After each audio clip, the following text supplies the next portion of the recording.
Good evening, everyone. I'd like to call this meeting to order at 6:20 p.m. And we'll start off with a roll call. Abiana? Present. Brown? Present. Papua? Present. And Rudolph, present. Please stand for the Pledge of Allegiance. I pledge allegiance to the flag of the United States of America and to the republic for which it stands, one nation, under God, indivisible, with liberty and justice for all.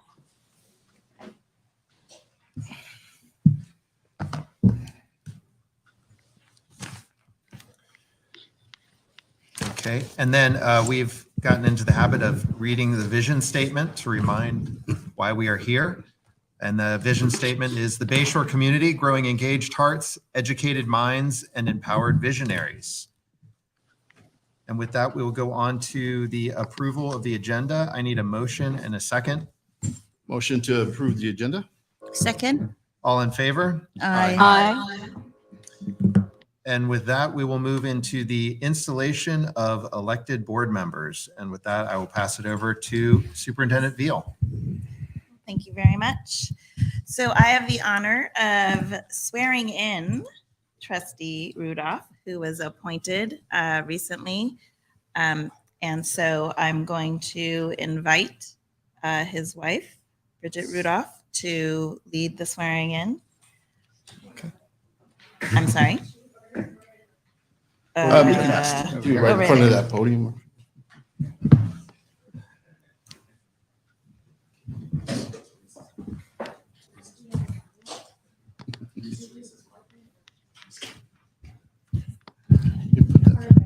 Oh, We could just put that mic up there. Oh. Yeah. Perfect. Yeah, it'll reach. There you go. Okay. I, David Rudolph, I, David Rudolph, do solemnly swear do solemnly swear that I will support and defend the Constitution of the United States of America that I will support and defend the Constitution of the United States of America and the Constitution of the State of California against all enemies, foreign and domestic, and the Constitution of the State of California against all enemies, foreign and domestic, that I will bear true faith and allegiance to the Constitution of the United States, that I will bear true faith and smaller pieces, please. allegiance to the Constitution of the Allegiance to United the Constitution of the United States of And- America the Constitution of the State of California, and the Constitution of the State of California. and I take this obligation freely without mental reservation or purpose of evasion. And I take this and I take this obligation freely without any mental reservation or purpose of evasion. And that I will well and faithfully discharge the duties upon which I am about to enter. And that I will well and faithfully discharge the duties upon which I am about to enter.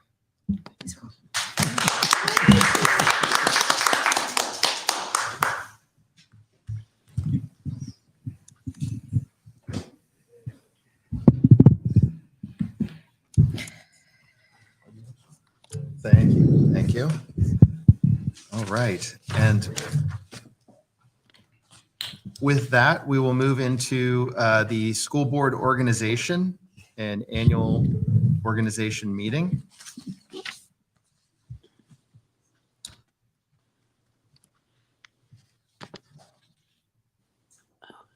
Okay. So with that, I will open. Are there any nominations for president? I nominated Rick for president. Okay. So Ms. Fapua has nominated Rick. Are there any other nominations? If not, all in favor for Rick Abiana to be board president? Aye. Aye. Aye. Any opposed? Okay, moving on.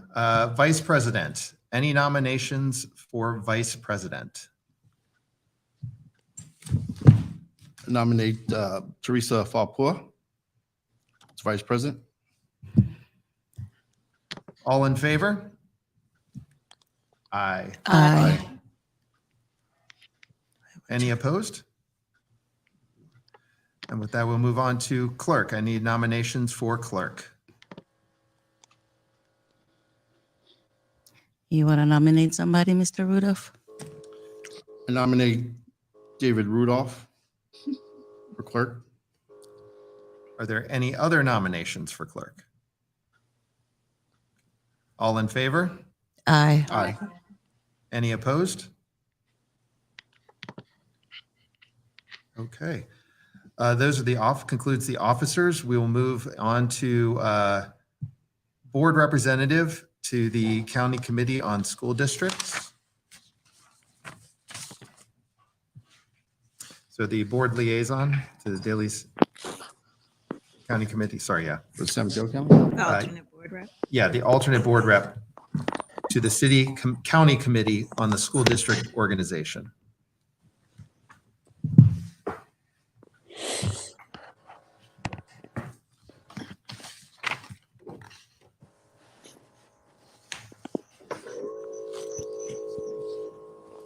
I'm sorry, go ahead. No, I was going to Because I say, think currently I'm the, are you currently the representative, but we're looking for the alternate, right? selection of alternate board Right. representative? Yes. So I'd like to nominate Miss Marion Brown as the alternate. Second. All in favor? Aye. Any opposed? Okay, and moving on, board community liaison, Daly City Council. The trustee liaison will attend meetings as their schedule permits. I'd like to nominate myself, Rick Yes. Aviana. Second. All in favor? Aye. Aye. And I believe that is it. We will move on to the draft schedule of the 2023 regular board meeting dates. And I need a motion and a second to approve the schedule. I motion to approve the schedule. Second. All in favor? Aye. Okay, and now we will move on to item 4, public comment. Superintendent Veal, are there any public comments? We have one public comment from Shaquille Ali. Mr. Ali, if you would stand up at the podium.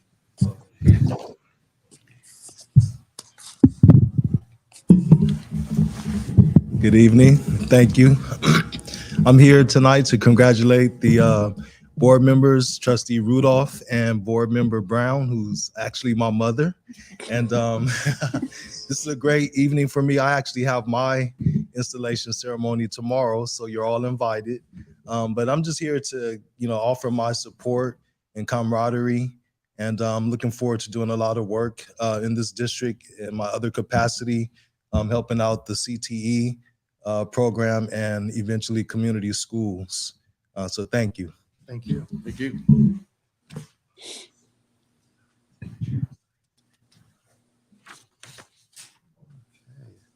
So Also the were there mic. any other public comments? No.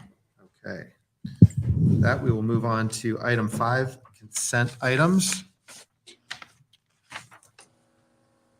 I need a motion and a second to approve consent items.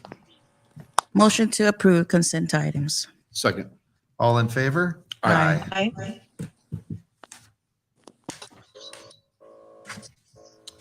Okay.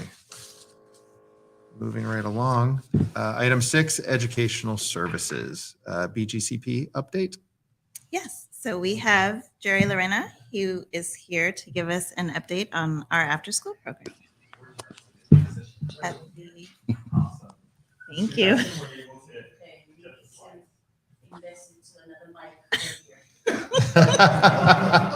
Thank you so much. Put it either way.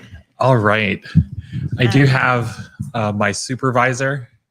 If you want to step to the side, I don't know if it's easier, but if you, is that easier for you Yeah. to see which slides are going? Or This is perfect. I get to see Okay. Mrs. Brown. Hi, Mrs. Brown. Hi, Jerry. Good to see you, Jerry. It's a pleasure to see you. Looking forward to your presentation. Oh, it's all about you. I can't wait for that part of the agenda. But yeah, just thank you everyone for having me here. really excited for this update to share some of the great news and some of the awesome things that are happening for our after school program. We can move on to the next slide. All right, so the agenda, first thing I would like to touch on is just the partnership we have with the school and other community leaders that I've been able to get to meet. Talk about an update on the staffing, our enrollment, and also our program highlights. All right, let's go to the next slide with the partnership. I just want to share just the positive things with the community, the communication with the staff. A lot of the partners we have, we share space with teachers in the school. It's just been such a blessing to be on site where we can make real-time decisions. There's a lot of times where teachers need to stay back and have their classroom to hold meetings. And with Mrs. Baker, just communicating with that with us, we've been able to have a plan B, and she's been able to give us another room. So I'm just really excited with that. Also, the communication with the teachers when they share some adjustments that need to be made with just our programming, like having our power hours flipped around to support the students. The communication just been on point with that. And also where we've been able to be part of community events like the block party and also the community cleanup.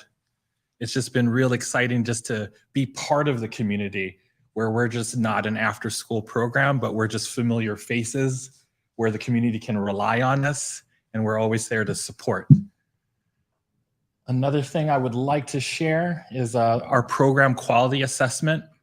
We just had the wonderful opportunity where Maya Baker and also Elizabeth Veal were able to just walk around our program and also see what we do and also see what our staff are trained to do. And it was just a wonderful time where they were able to see our programs. They came and stopped by and saw Zyra, one of our YPLs, lead an enrichment class. And we were able to debrief at the end of the day to just share what they're learning in our trainings and always just having that assessment to always push forward to make those adjustments. And Ms. Veal was very happy to see one of our instructors always have engaging questions with the students, the why questions, where it opens up the kids' minds. And yeah, would love to invite anybody who's here when we have future program quality assessments to see what we do. So there's just not that cloud of us just being an after school program. And we just really want to show that we're just committed for the education for the kids. And yeah, just feel free. I'm always, our office is always open. Mrs. Brown, again, with the partnership, you've stopped by, Mrs. Brown. And again, it's open for everyone here. We can move on to the next slide. Happy to share that we are now fully staffed. With being fully staffed, we are able to accept more kids into our program. We can move on to the next slide. So as of now, Q2, we have 100 students enrolled.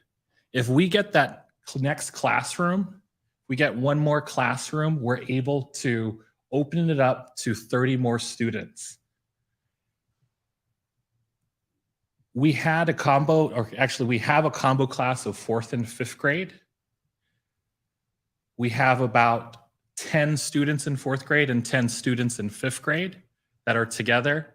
With another classroom, we can split those classrooms up and add 10 more 4th graders and 10 more 5th graders. So we're looking in the start of Q3 in January to open it up and support the families who need the program. Okay, we can move on to the next slide. Here's some program highlights, some of the enrichment we have. We have KiwiCo, Art in Action, and MindWorks. For the enrichment, they do 2 different enrichments each week. Currently for elementary, they have Art in Action and MindWorks.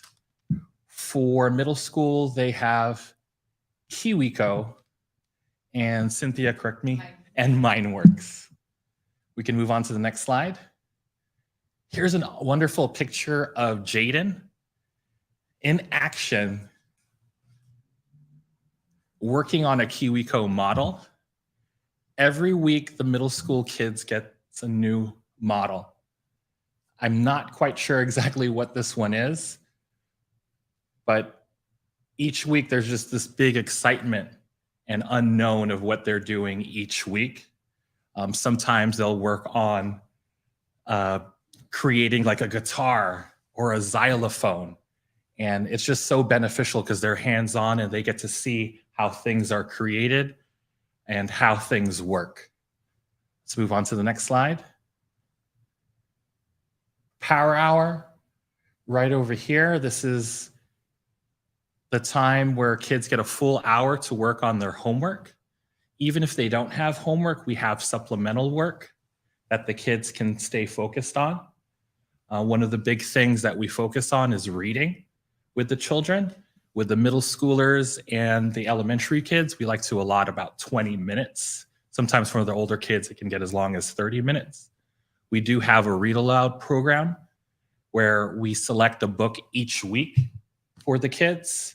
And we're very intentional with the books that we select. A lot of times these books keep them in touch with different kinds of cultures where they get to learn about their own culture and their friends' culture, because we come from such a diverse community and sometimes there's a lot of unknowns, and these books can really answer a lot of questions that these kids are afraid to ask sometimes. And also with the teachers in the school, just about 20 minutes ago, a teacher saw me and thanked us for switching around our Power Hour schedule. Due to daylight saving time, it gets really dark, so we have to leave some of the middle schoolers leave early so they can walk safely. So coming together, we quickly made that change where we put Power Hour in the front end, and now we're able to support them in the school a lot better. Let's go ahead to the next slide. Real funny picture over here. Again, this is just a big thank you from the kids and from BGCP. Again, I just really feel like it was a little bit tough in the beginning. We had low staff, now we're fully staffed, and we're just slowly moving into that direction of just building. We already started with the connections with a lot of our partners, especially the teachers and the leadership team, and I just strongly feel like it's only gonna get better. And again, one of the things that I feel like has improved with the communication, I felt like right now, before in the past when we would communicate, sometimes it became like a blame game. But now I just really feel like everyone's just a lot open to just serving the children in the community. And it just comes from a real good place. And I just feel that right now. I'm just really excited for the future. And thank you guys so much again. Great. All right.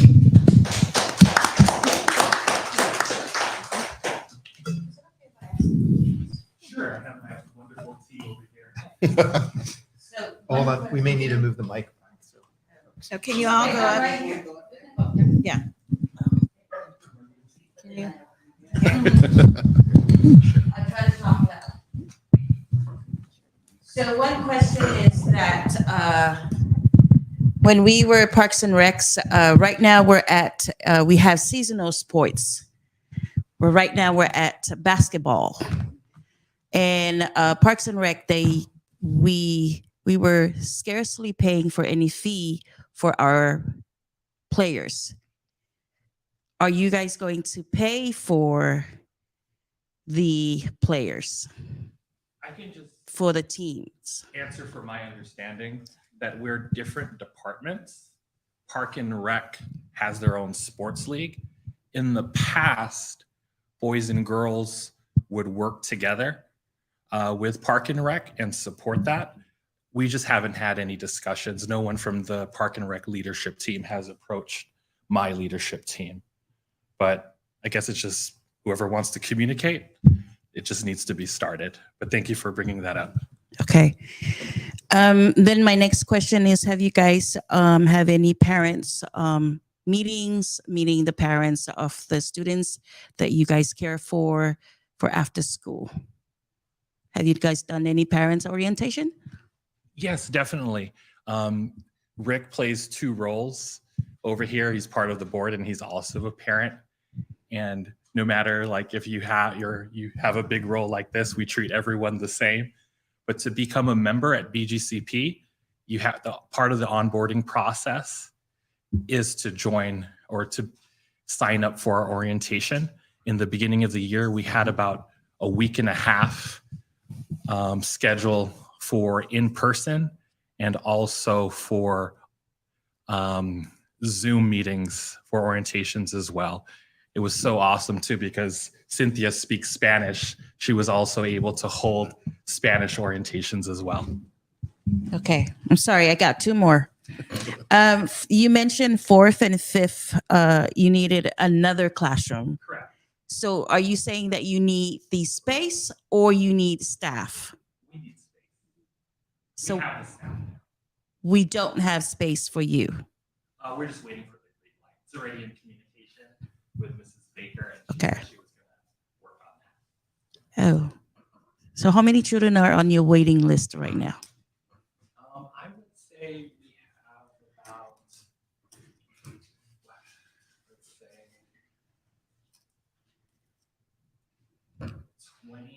21 to 23. Okay.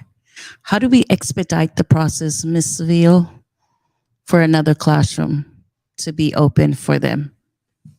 I don't think it's a matter of expediting. I think you're in communication with Ms. Baker and she'll just Correct. let you know which room is available and it will be available. Right, and we were targeting the third quarter in January, so there's Okay. time. And then one more, sorry. Mhm. So you mentioned you have books. Do you guys have your own library or you're using the library right here? We have our own books. Oh, okay. So our leadership team for the enrichment department or for the education department, they handpick books for the kids to read. And it also has like a reading sheet that our instructors follow, where it actually opens up questions and it also has like art activities to match with those books. Oh, that's it. Thank you. All right. I just want to say thank you guys, BGCP, for all you've done. I want to thank Board Trustee for asking the questions because the questions I had were very similar, and I had more questions that Jerry had answered in his presentation, and a great presentation. I appreciate that. I remember when the school first started, there was a lot of concern about the transition from BGC to BGCP. And I was always optimistic, and to see the great work and the fruition of what you've all done, and I see that with parents in the onboarding process and the orientation. I was also involved. I got to see it firsthand, but to date, I'm impressed. And to know that you guys are now fully staffed, and we're going to continue on working harder to get all these kids into the after-school program, which we know is all important. So I want to commend you guys for all the work, all the staff that I met. They're awesome. And I can't say, enough about what you guys do for our school district. I appreciate that. I'd like to chime in. Oh, please, Mrs. Brown. It's not a question. It's a statement that I was happy to just meet the staff in the BGC program and also see and get a glimpse of a few of the books that they've had. And I also mentioned to Jerry that I'd like to donate more books, and that it's like an ethnic or cultural book set of books. So if you're open to that, Oh, yeah. we can share. Most definitely. Thank you, Mrs. Brown. Thank you. Thank you, everyone. With that, we'll move on to item 7, human resources. Superintendent Field, were there any discussions needed prior to moving for the approval of the BESPA contract? No, unless there are any questions, just a quick overview. The Bayshore Education Support Professional Association has ratified their inaugural contract and are looking to you to recognize them as a bargaining unit. And so we just need that recognition. Okay. Were there any other questions from the board? Under Article 7, I was doing some reading, last minute reading. And then 7.2, the purpose of an evaluation is to ensure high quality professionals in the school setting. Evaluations are meant to support growth. The system shall be based on the following elements. Then it's followed down. Clear expectation, a broad context of evaluation in which multiple. Anyways, what I'm getting into is that this is really clear in the contract. However, I don't feel that when it's actually in action, it's being measured or it's actually having individuals to get a clear expectation from them and held accountable. So, and it's really clear over here. And this is like a Bible reading this whole thing today. And I mean, it's right there. I feel like as a board and even down, it trickles down to everybody that is responsible and hold everybody accountable for this. And I'm really getting serious about this work and I want it to happen. Sure. Any other questions or comments? Okay. I need a motion and a second to approve the ratification of the ESPA contract. Motion to approve. Second. All in favor? Aye. Item 8, business and fiscal services. And with that, I'll pass it back over to Superintendent Veal. Okay, thank you. So I'm just going to read the summary that is in the board agenda, and that is that the Government Code Section 66006 requires that the district prepare an annual report of the developer fees collected for residential and commercial development projects within 180 days of the end of the fiscal year, which must be reviewed by the Board of Trustees at a regularly scheduled public meeting. So this process is to review the report, and any questions I can collect at this moment. I have no questions on No. on this developer fees report. Notice to the public hearing. Okay. Did we have any? Did we collect any lately? I'm sorry. Did we collect any developer fees? So it's in the attachment in the sense that it details at the bottom of page 1 the beginning balance of the fund, any of the school fees collected during the fiscal year of 21-22 or 2021-2022, expenditures, etc. So I guess I need a little bit of a clarification. Do you have a question about the figures that are on here, or? No, I just want to know if we collected any recently from any developments or from any residents. It's okay. I'll get I it don't know later. the answer. I can Okay. find that. Sorry. That's okay. Unless one of you know the answer. No, I don't see that. Well, with that, I need a motion and a second to accept the annual developer fees report and notice of public hearing. Motion. Second. All in favor? Aye. Aye. And then we'll move on to Item 8B, approval of the first interim budget report. Okay. So we have the great benefit of working with Vanita Singh, who is our support CBO through the County Office of Education. And she has presented this or provided this presentation. If you wouldn't mind pulling that up, Mr. Dyson. I will go through each slide and just kind of highlight big picture. Mhm. I'm sorry. Mhm. I meant to have Representative Rhea from Mr. David Canepa, Mr. Tony, to see if he has anything. We can move it up. Did you have any presentation or? Oh, okay. Thank you.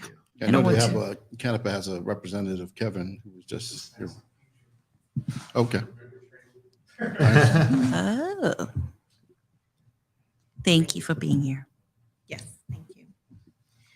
Okay, so Mr. Dyson, if you will advance the slide to slide 2. Here are just some general highlights of current planning factors. The first one being that the COLA is a combination of the base grant rate, which increased by 6.7%, and the statutory COLA, which is 6.56, to give us the 13.26 percentage. Because of the increase, we remain LCFF funded. The next bullet just points out that the state provides a current year average due to our inclining enrollment. So it's something that we just want to keep in mind as we continue to do our 3-year projections. We have 2 new one-time restricted block grants. So we have a learning recovery emergency block grant that we need to have a plan for and spend by 2027, 2028. And the arts, music, and instructional materials discretionary block grant, which is a very broad grant, even though it has arts, music, and instructional materials. And that we need to spend by 2025, 2026. We are not putting that into motion this year, but rather have been advised to hold it until next year. So the planning for those is to be determined. And then the last bullet just highlights the projected retirement rates.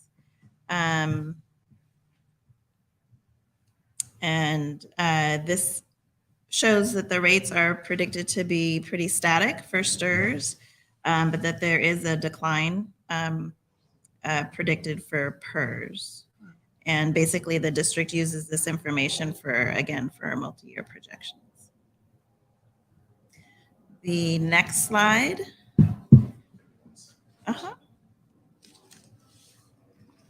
Thank you. So the next slide, this high point overview of any major adjustments that we felt would be good to highlight between the adopted budget and first interim, which is where we find ourselves now. So for revenue, the LCFF revenue limit resources increased due to the COLA and the base grant funding, which I just highlighted. We have over $85,000 in local revenues from new grants, which are the 2 grants that I just mentioned. And then our school meal program is currently generating enough revenues to cover the program costs. So we talked about the program in a previous board meeting where Superintendent Ronan Colliver highlighted his great pleasure with the hard work that our kitchen team and Ms. Sabado are doing to provide delicious meals, not only for our community, but also the Brisbane community. In the expenses, we have books and supply expenses include prior year carryovers. So any adjustments that you see are due to those carryovers. Service and other operating expenses include a contract with SMCOE, and that is for our CBO support, and then also prior year carryovers. And then our special education professional services increased by $68,000 because the contract that we have for our school psychologist wasn't known until after the adopted budget. So that was put into the this first interim, and so that is what the change is there. So as far as a year over year expense, it's not gone up. It has It's the not same, gone up. yeah. It just wasn't recognized in the adopted budget because we weren't billed for it yet. Got it. Thank you. Yes. So staffing, we increased certificated staffing by 0.2 FTE and filled 5 vacant positions. So we recognized our new staff at one of our first board meetings, and so those were the 5 vacant positions. In 22-23, workers' comp rate decreased, and so that is reflected in our first interim. And then some of the classified staff in Fund 13, so the cafeteria fund, had a slight FTE increase, and that was due to our onboarding or including the Brisbane community in our funding or our food service. And then enrollment, we had a projected enrollment of 354, but at first interim, our ADA shows 328. So that is reflected in our first interim adjustment. And the 2023-2024 enrollment is estimated to be around 333 students, so a slight increase of what we're seeing right now. And then we're using that projected enrollment number for the following year out as well. Are there any numbers for Midway regarding families that will be, I mean, we're going from 150 Displaced? units. Oh, No, sorry, increase. increasing from 150 units to over 500 units.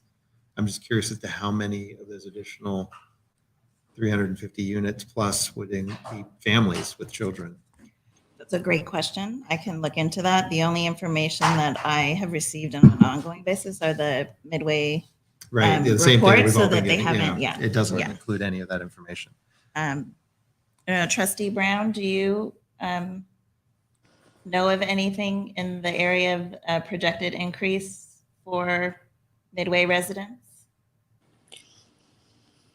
Okay, can you repeat the question? What do you? Sure. This is more just a curiosity. So Trustee Rudolph had asked if we have gotten any information from the Midway Development Project and any kind of estimated projections of how many families will be moving into the new units that are going from 100 and some units to 500 plus. So we've not received that information, but I thought since you're a leader in the community, specifically in Midway, that you might have some intel that you would share. Yeah, well, that's a good question because I have reached out to MidPenn as well as Peninsula Family Services and, other organizations that might be working within Midway as far as them having their wall raising and grand openings of a childcare, and they don't get deep into any information about residents.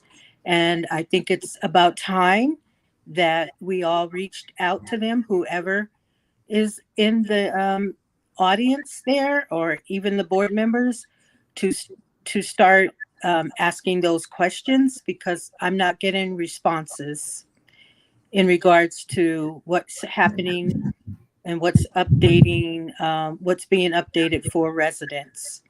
It's kind of in limbo. I think it's unpredictable. I remember when those houses up there on Martin were built, and our budget at the time, who was the guy that was doing who was our accountant at the time? It was a guy. Yes. And that was one of the things that we predict was families coming there with children. Do we have any families from there coming to our school? No, we don't have anybody there because they chose to put their children otherwhere or elsewhere. So we can talk about how many parents are going to come there, but the thing is, are they going to put their children in our school? Because it comes down to that's going to be their own decision. And who knows, maybe the schools where they at, because I found that out, even some of the residents that moved in Midways, that they were still keeping their old addresses for their children to still go to the schools where they want to be at. So that was one of the struggles that we have. I don't think we even have any families from those houses even attend our schools. I mean, I don't know if I'm wrong or right, but I feel that we don't. I don't think we'll know that information until they start Moving in, yeah. occupying the residence. Well, I believe that we could start some communication, some type of quote outreach to learn these things, or to put together an outline of the questions that we're asking right now and to present them so we can get answers. Maybe we can invite a representative from Midpen to the board meeting, and maybe we can ask those questions. I mean, we can go ahead and ask, but I feel like it's still premature to even recognize. But in addition to what Ms. Brown is saying, totally, I mean, those conversation, I'm with Peninsula Family Services. All we know is campaigning for the child development to, you know, not so much of the residents, but yeah, Ms. Brown is familiar too with the other side, Peninsula. Yeah, it was definitely kind of a loaded question in the sense of, yeah, it is early. I completely agree with what you're saying, Mr. Teresa. But I'm thinking, you know, we know that there are families that live currently within the 150 units that come to this school, and we'll still have them. And then if they are adding, you know, 350 plus additional units, even if only 20% of them have children, Right. that would be upwards of 80 kids potentially. It would be really good for us to know sooner than later and get them to understand why it would be helpful for us to know, so that we can support them and staff up if need be. Thank you. Thank you, Mr. Rudolph. But it's really up to the parents if they want to see, because parents would do their research. How is Bayshore? Yeah, but What then is- we have to do our Right. outreach What as is well. Bayshore? You know, so we start advertising. We not only ask the question, but we put out there what Bayshore is. Exactly. You know, that showings by the grades, the climate of the inside, the staff, the admin, you know, and how the community is. That's a really good way to put it out there. No, I agree. Yeah, and I believe that's something that, you know, we can prepare in the short term and in the long term, preparing for as that development starts to finish off the phases, because as they're finishing off phases, they're going to start moving people in. So it's better that we as a district are prepared as soon as possible. You know, if we're going to intake students Well, from. I would say at this point, at least know to ask the right questions. Right. Sorry to That's derail okay. the first interim report. Quite all right. All good discussion. So next slide, please, Mr. Dyson. The next slide is an overview, and I'm sorry that the numbers are a little askew, but it shows our funding sources, and you'll see that the largest comes from the LCFF funding. And then we have the local revenues, which is the next largest, the federal revenues, and then the state revenue. So those are just the numbers of where our monies are coming from. And then the next slide shows that in another way. So you'll see that a majority of our expenditures, well, sorry, the previous slide showed the funding sources, and then this slide shows how we spend that money, a majority of it going to certificated salaries and employee benefits. And then you have the classified salaries and service and other operating expenses, which is where our contractor expenses really come from. And then you have the books and supplies, capital outlay, etc. One highlight of the capital outlay expense is our new shed that we have, a storage shed on the yard. So Where? that's an example. It's right outside the Kindergarten. preschool, well, the side of the building. On the side? Basic. Oh, it's beautiful. What's in there?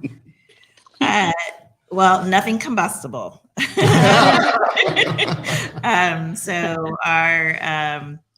our overstock of chairs that we need to figure out how we've already declared them surplus. We just need to donate or see if, do you need any chairs? Oh, no, but if we get the 150 families over there, we might need the We chairs. might need some chairs, exactly. No, yeah, And the these shelter, particular right? chairs were decided, they're small and they're on wheels, which aren't ideal for little people.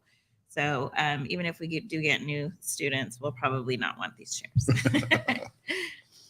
And then the next slide shows us the comparison of the budgets from the adopted budget in the first interim. One thing I want to point out is the reserve percentage down in, so if you're looking at the, I'll just stand and look at, if you're looking at the column to your left, if you're here, we see that there's a 4% reserve.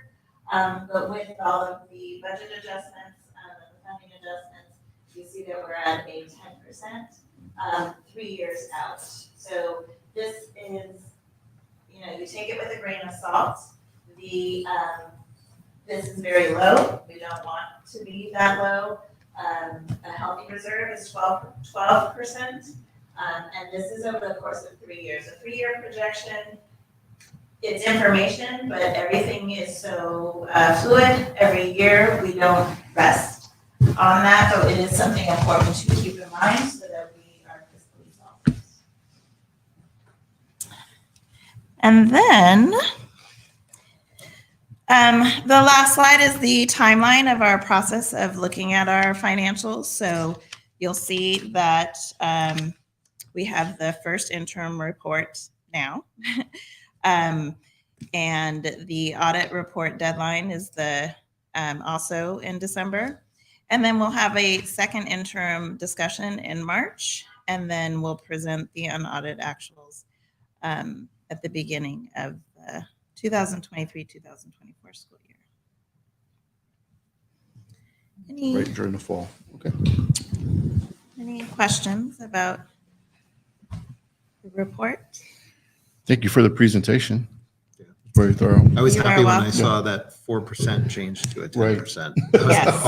I mean, like you said, it's still below the recommended 12%, Mhm. but that's much better than 4%. There's a little bit Much of better than the deficit. Yes. Yes. Absolutely. I want to appreciate Benita and Sandra, who are a great team with Miss Legosky and I. Well, really, they just teach us a lot every time we meet with them. So, And we thank them. yes, thank you very much. Thank you. And Thank with you, Miss that- Annette. yes. Thank you.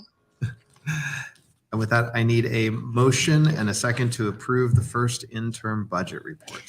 Motion to approve the first interim budget report. Second to what Rick was saying. All in favor? Aye. Aye. Aye. And we'll move on to item 8C, bird management update. So before I share that, our trustee information source, Ms. Bowman, has shared that we have one student from the new houses where Robertson used to be. So are those the houses on Marin? One student? student. I think one's better than none. There you go. One? Because it was zero. It was 0. It was zero. So if we're on the, if we're on the upward trajectory here, I will. I've reached out and yeah, there's work that we need to do and we'll get there. So let's do a block party right there. All right. So this next item, the bird management update. I want to thank Trustee Avalana, who helped to spearhead the information collection from 3. Thank you, Shaquille. Thank you, Mr. Ali. See you tomorrow. Yeah.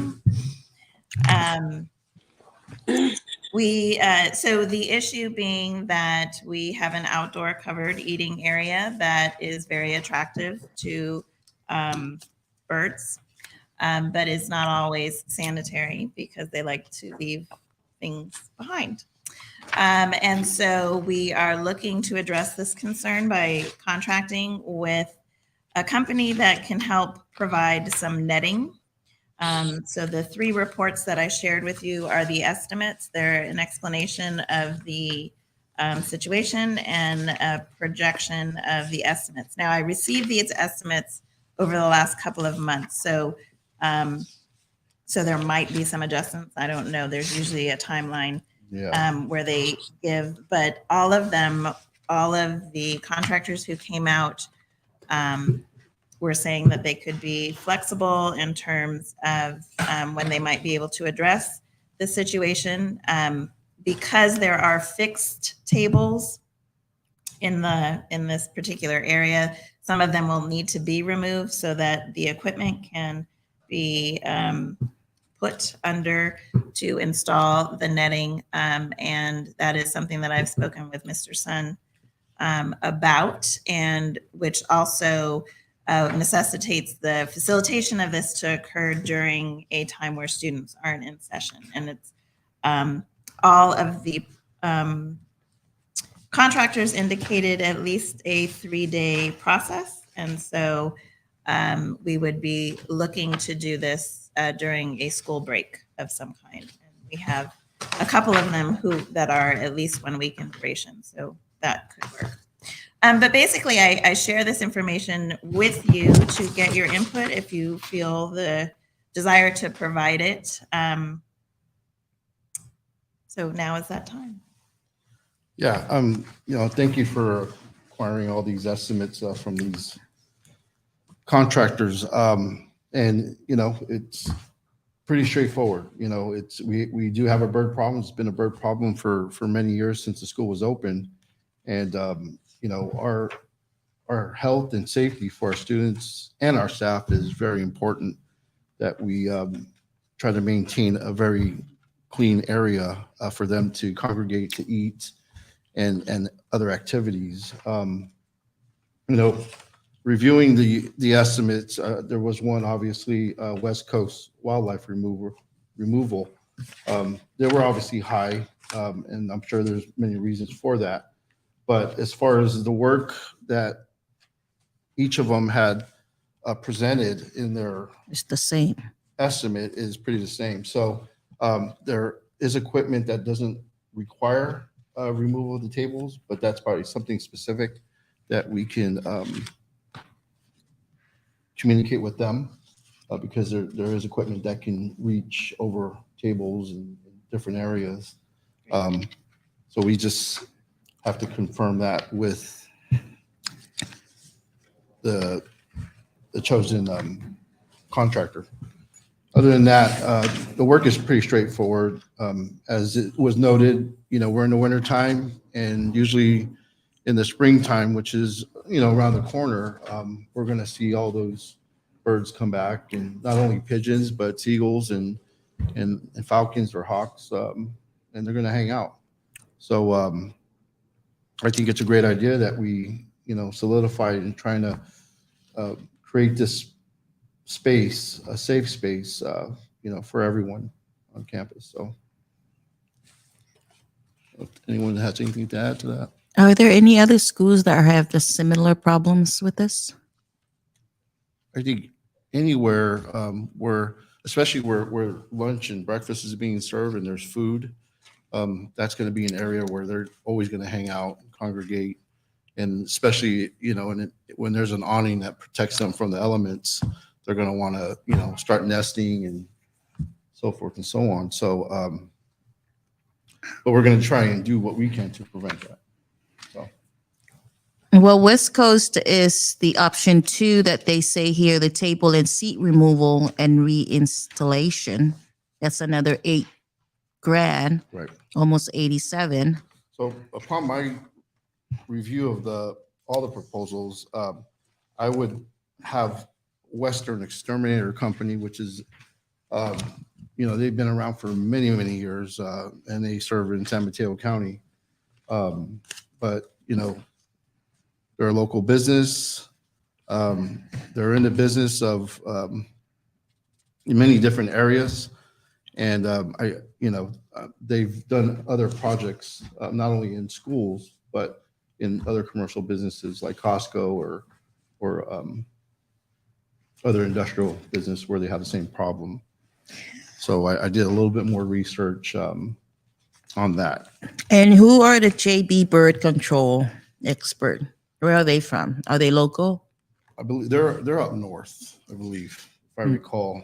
Oh, north. Yeah. Well, I think this is the first one that we contacted. I could be wrong. It could be down south. I'm not sure, but they're not local. So they would be coming quite a ways. Can we send all the birds to you, Tony? Well, I'm looking at the pricing. It's the similarity of the pricing besides West Coast. Yeah. And yes, I was here on a Saturday and another Saturday and another Saturday. I remember trying to scrape down some of those pools, those birds. It's terrible. Yeah. I mean, I wouldn't want to eat there. So I don't think it's even fair for any human being, especially the children, Yeah. should be eating around those. There was a time before the block Birds. party where, I It's volunteered terrible. my time and equipment to pressure wash the whole area. And then coming back a few days later, I was pretty saddened to see all that hard work. Okay, so let's go with So you- Western Exterminator Company. Well, hold on. Okay. I'm just doing a quick comparison, the best I could, to the descriptions of what work would actually be done. And the one thing, they're very similar. But the one thing I noticed in the JP Birdaway is they said that they would also include a gel repellent applied to the ledge of the awning, and bird spikes will be installed on the roof ledge of the awning. And I didn't see that on the Western. Yeah, the bird spikes there's an area which there's some, so below where the netting would be, there's some piping conduit that's running there.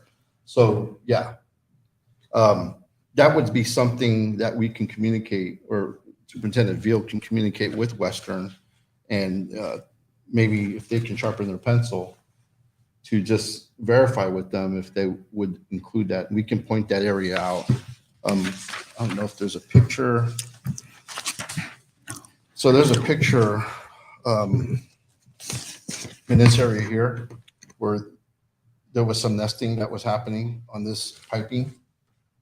So that was the area in which they were. Gonna put the Yeah. spikes. And I think with That my point is, it would be great regardless of yeah, the vendor we go with. It would be great to have. Okay, so maybe we can get some of those clarifications. And then we'll go from there, which one, if Weston cannot be able to have that in their contract, then we go with JP. Because I like those spiky things. So when I remember speaking with the contractor who came out with the JP Birdaway, he was, one thing that I appreciated in our discussion was the tendency for the spikes to be unsightly. And so that's why he was recommending the gel around the light area, and then not to have the spikes in a place where that they are usually visual. So he was noticing that some of the perching was happening on the roof part that is above the awning. So to have some spikes up there, the gel around these light areas, and then the netting and such. Would it be harmful for those gel for the birds? Or it's something just to keep them away? Just, I think it's just to it just keep them away. prevents them from hanging The idea is out. not to end Yeah. their life. And what it's kind to of gel make is it? I'm What not- kind of I'm not chemical does it? Encourage them to go I don't on think swimming. it's, yeah. Okay, So if we can just get clarification. right. Get clarification if they can add the addition of spikes and gel Yes. without an increase in cost. Yes, I like that. And then if there is an increase in cost, you are recommending that we go with the other vendor that wasn't much difference in cost. Right. Okay, thank you very much. But if JP offer first, then they know their stuff already. And if Western is not even including in their contract, I say go for JP. Rick, is that okay with you? Yeah. I Mr. mean, President? That's second on the list. So I think this is just, we just need to clarify. Right. Is that fine with you, Ms. Brown? Yes, verification first. Yes, thank you. All right, Okay. thank you very much. All right. That we'll move on to item 9, school reports. And I'll pass it back to Superintendent Beal. Yes, well, we have the gifted and talented Mr. Dyson here who would like to share an update about our winter concert Nice. that is happening next week.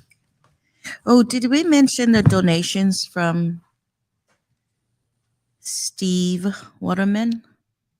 Those were part of the Not yet. consent agenda. No? Okay. They're, well, We can We do it for voted the board on reports. consent. We can- Okay. If You you, can if we want to, make yeah, that's a additional great idea comment. to make a thank you during the board reports. Floor is Oh. yours, Mr. Dyson. Can I ask one question before? Are we going to have any staff members in the winter concert singing and dancing? I'm just asking. why don't we wait for an update? Right? I think that was an Ms. offer. Veal. Oh my Mr. goodness. Dyson, please. Thank you for letting me address. I just wanted to share with you all the opportunity to have our first together winter concert since the pandemic. The last time we did a winter concert, we brought kids down by grade level, which was definitely the right move at the time because there was so much going on, and we kind of ran that through with the school nurse at the time, and it just was the best idea. So this year, I've been running it by Mrs. Veal, Mrs. Baker, and making sure everybody is okay with what we're doing. So we're bringing all of the students together for like a 25 to 30 minute, possibly 35 minute play musical that the elementary from K to 5 are doing. It's a really cute show. It's called A Rainbow Christmas. It's about black and white creatures in a forest, and they are learning inclusion.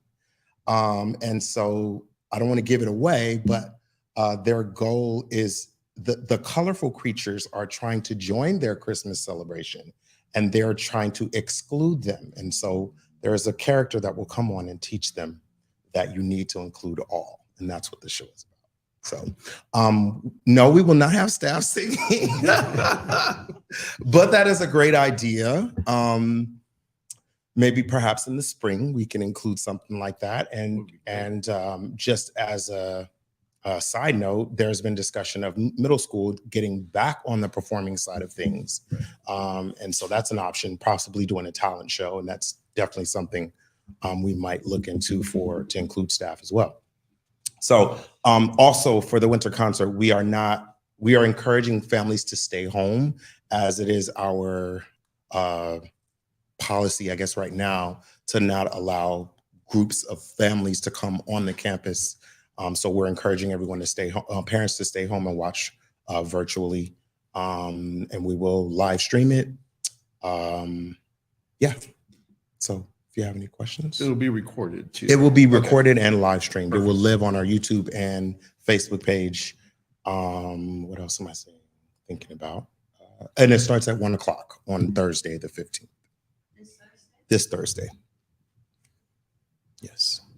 I just want to add that it's not so much, well, it is that we're not allowing large gatherings on campus, but the most important thing to emphasize is that we have a flu outbreak here. We have a COVID outbreak. Numbers, if you're watching the news, are getting very high in our county. And so this is more a safety precaution.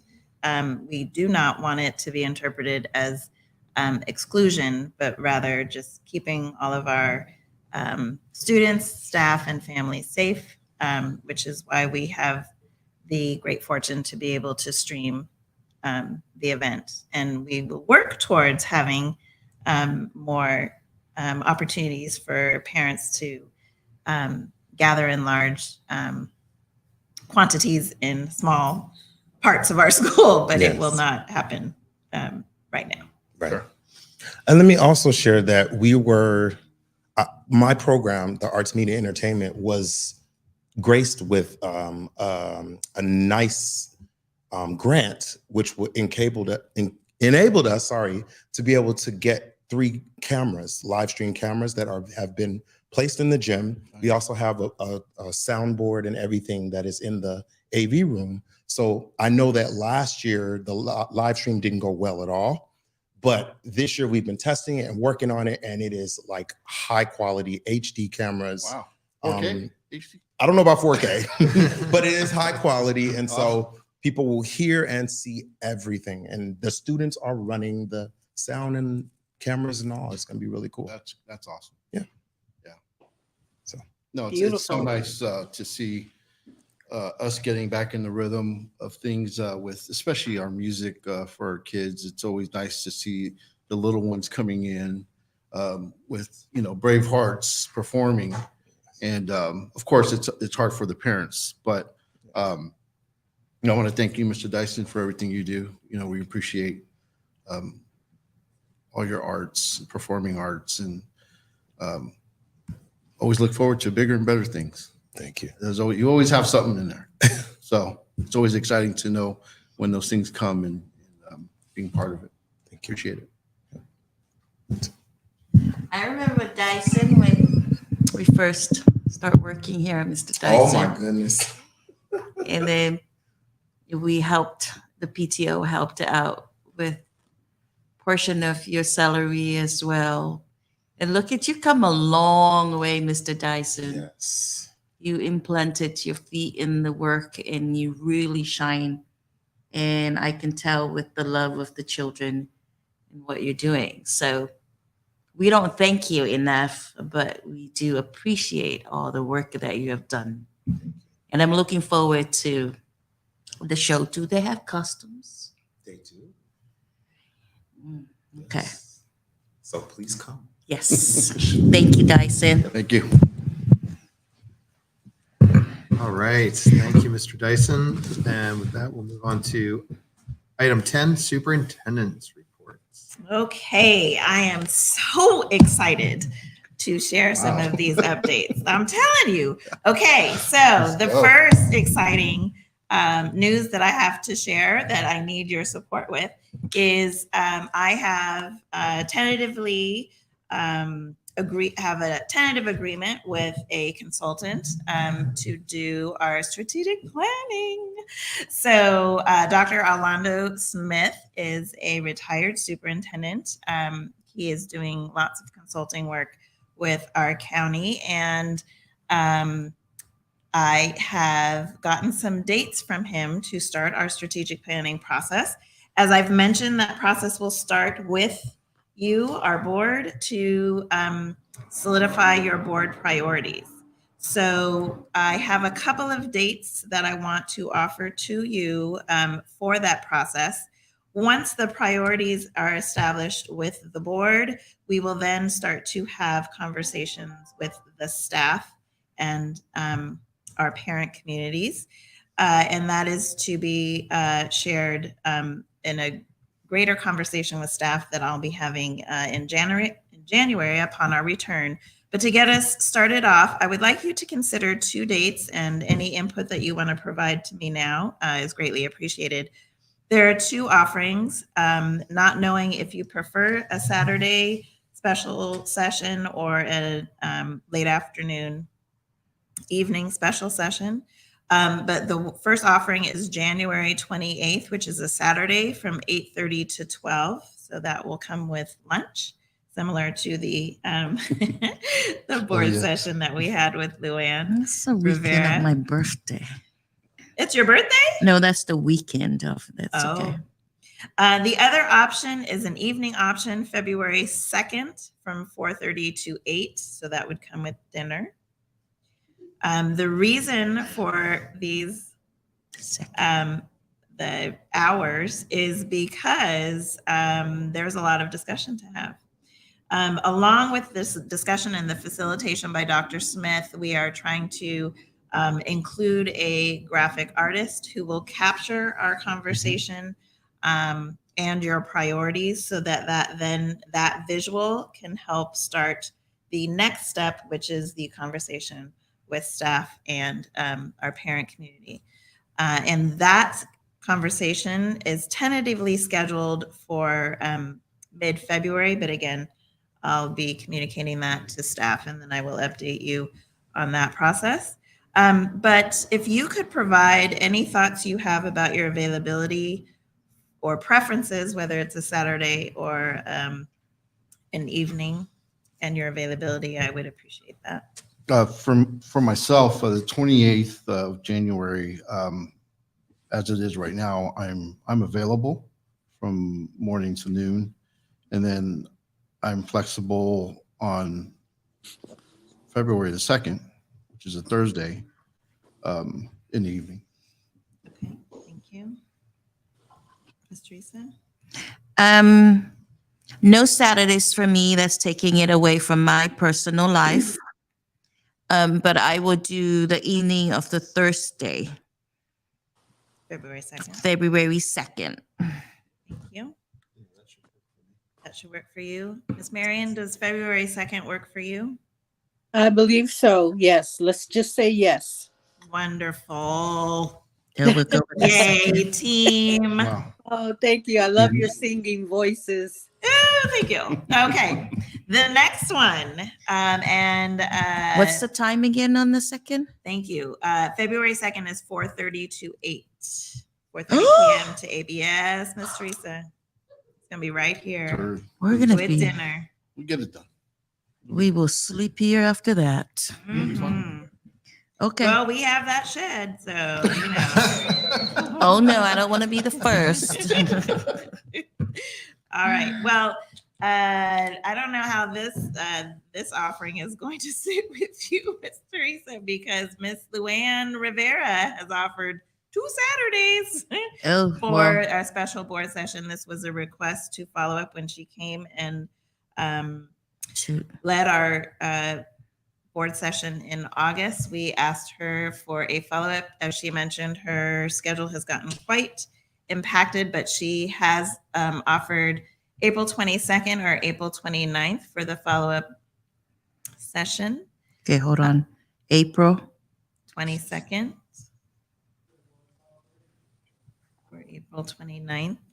Oh, I can't on the 22nd. I have. That's the seminar that I want some of us to go to. It's the Progress seminar. You heard of it, Mr. Tony here. I attended last year. And I attended through the San Mateo County Fairgrounds. They pay my way there. And I recommended for our board, one of our board members to attend because it was all stakeholders of San Mateo. And it's a way to put out Bayshore out there and then even learning the trenches of what's going on in the San Mateo County. And you said that on that, that's on the 22nd of April? Am I right, Mr. Tony? Yes. Yes, I will be at Sonoma sipping on some wine. No, I don't drink. No, So but then I'll I'm be. hearing the 29th No, works very well the- for you. Yes, No? I Okay. can do the 29th, but not the 22nd. Okay. 29th. And what was the time for that one? last time it was, I believe we went from 8:30 to 12. And she only won one Saturday, please. Or she want two? Correct. No, she's offering us to Okay. choose between the two. David, won't it be good for you? The 29th? We can make that work. What about you, Rick? Yes, I'm good. Okay. Miss Brown? Brown? I'm good. Ooh. Yeah. I'll be cleared from my health issues. Very nice. 29 from Okay. 8 to, 8:30 8:30 to noon. 12 to noon. Mhm. oh, okay. All right, wonderful. So the next item is discussion around our board subcommittees. So last year there were 2 subcommittees. And so we wanted to revisit this conversation to see if you want to establish any subcommittees, if any are needed, and if so, what purpose? If you want to establish outcomes right now, then that's something we can do. And then who would be on those committees? So you said 2 last year. We There only were- have 1 currently, right? Well, we have a carryover. Thank you very much. Thank you. Thank you, Tony. Thank you. For, We have the Culture and Climate Subcommittee where board members have expressed a desire to continue Mhm. that subcommittee, as the first of 2 surveys just went out to continue to monitor our culture and climate here at Bayshore. So that would be one. Do Mr. you Avalon, I'm sorry. Do you gentlemen still want to be part of that committee? yes. Okay. I definitely. I guess we can Thank you. make that known as to myself, and if there's any other board members that would like to be on that committee. I think It was originally Joy, and And you when and- she resigned, I took over that slot. I'm happy to continue, but at the same time, if some other board member is passionate about it, I'm happy to open it to discussion. Oh, no, I'm passionate for everything, but you guys handle it very well. So I don't know about Miss Brown if she wants to join, but they're really good, Miss Brown. She says no, thank you. Okay, so So- yes, I thank you, gentlemen. So thank you. The only, mhm. I'm Go sorry. ahead. Then you were going to mention the other subcommittees, correct? So I wasn't sure if there were any other subcommittees that anyone has. I don't know if it's a proposal or suggestion that we have. I would like to make a suggestion on Okay. academics committee. Can you speak a little bit more about that? As far as our student achievement, to gather more information, to understand, what are we doing to help our students achieve at that level? Like if we were to start somewhere, what would be those parameters, and help us understand where we need to go, where we're at and where we need to go by the time our students graduate, or I'm sorry, promote out of 8th grade. So if we can set up a subcommittee where we can dive deeper into the educational portion. I mean, we understand that math and reading right now are our biggest challenges. I don't know if this is the same or differentiated enough, but we did have a data analytics and technology subcommittee. Mhm.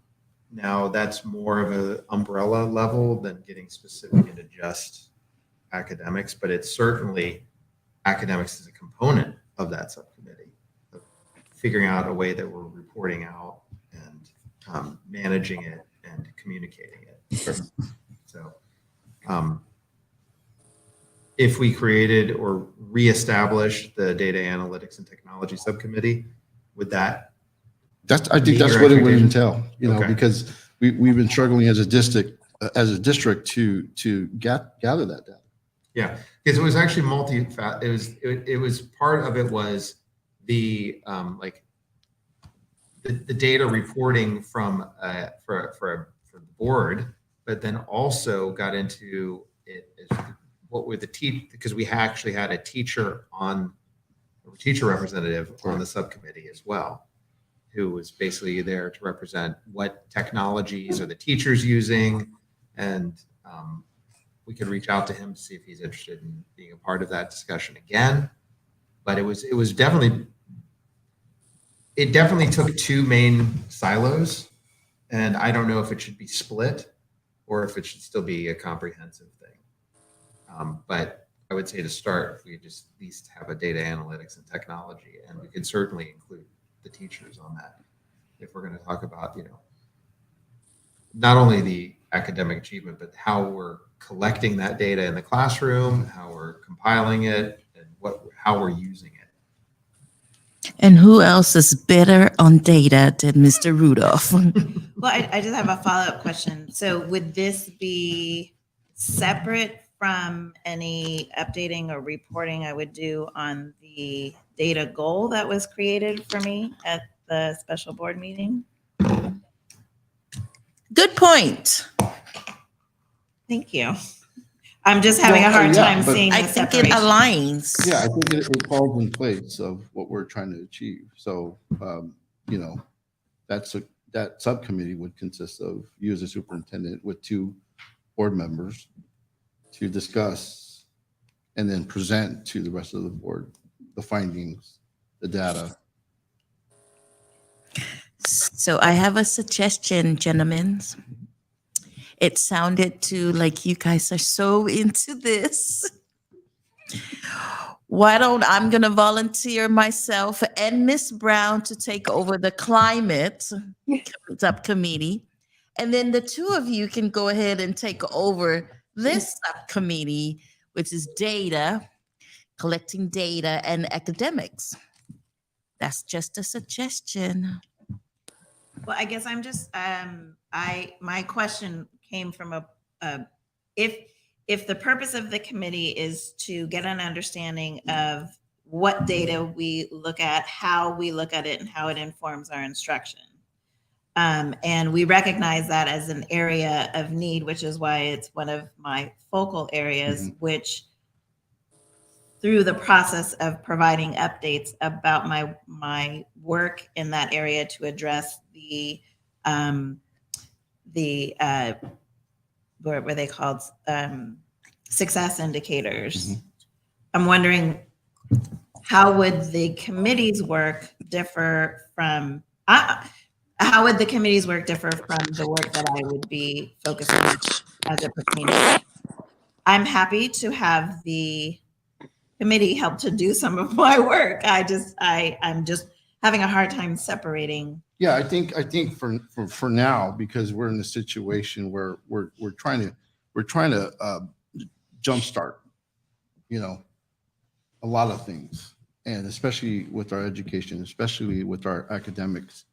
And I think if we can do this work together, and we can get a better understanding of information that definitely is coming. I think right now it's just a pivotal point until we get to seeing what comes out of the work that you're doing.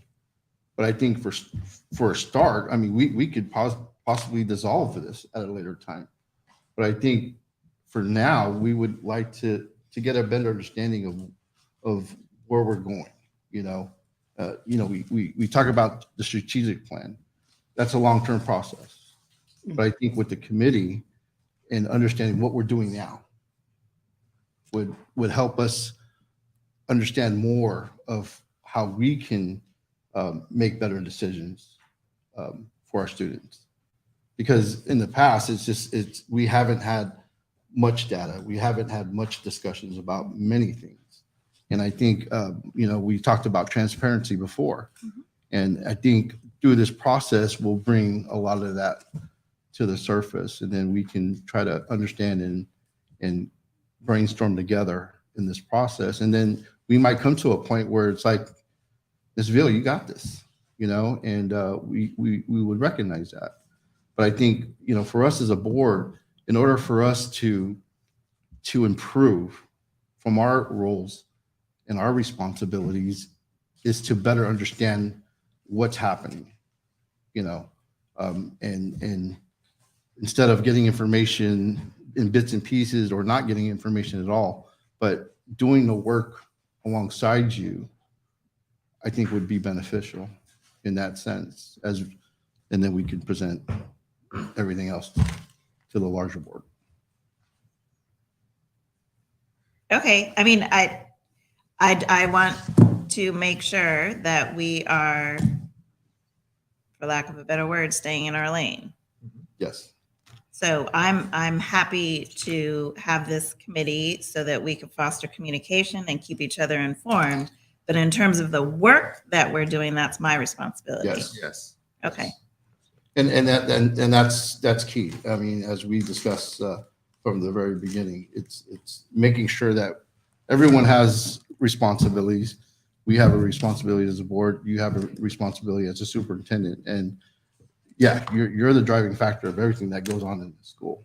I think what we need to do as board members is to get a better understanding of what it is that you're doing and the information that you're sharing, with, your professional development cohorts and so forth. That's what I like to see moving forward. I think that's, again, you're the CEO of Bayshore School District. We understand, I'm clear that we understand our lanes, but moving forward, I think it's best that we get a better understanding. And that's where that's So where one I'm of the coming from. outcomes being clearer communication, clearer understanding Yes. about the exact work that's happening Yes. around data analysis. Right. Great. Okay. Can I open a can of worms? No. Go ahead. But I wanted to review actually a document I was able to find, and it was updated last was updated February 17th by Dr. Pittman, and it actually has some good information. And again, this is not saying that we need to do this, but I wanted us to review it, and we can say, do we want to keep it? Do we want to skip for now?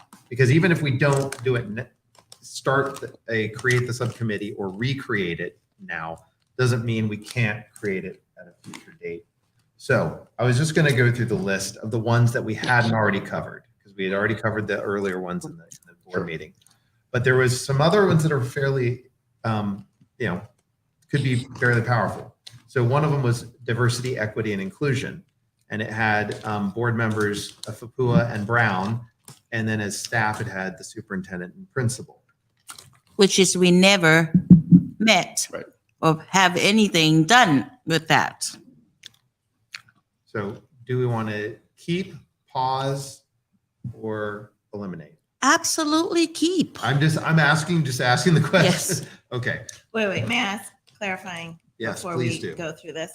So I think this is a very important conversation, and I believe you're asking if we should have subcommittees in these particular areas. Yes. I am wondering if this particular conversation wouldn't be better until we have our priorities established. Sure. Because I definitely do not want to continue the pattern that we have of having a lot of offset different things that we're doing and not having a very focused purpose and approach to the work that we're doing, so that we can start seeing some of the outcomes that we all desire for our community. And that's a valid statement.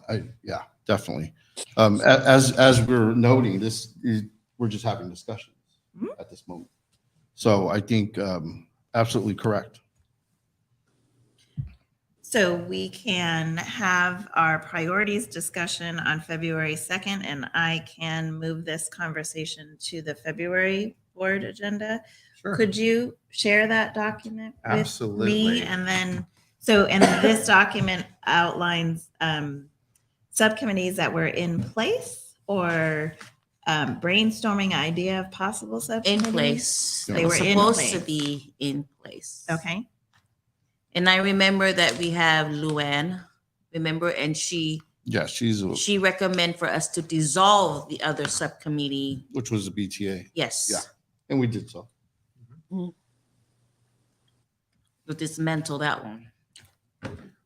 That was Right, dissolved. which was on this list, which is Right. why I was Right. kind of like, I had it like 3 categories: Mm-hmm. keep, pause, or eliminate.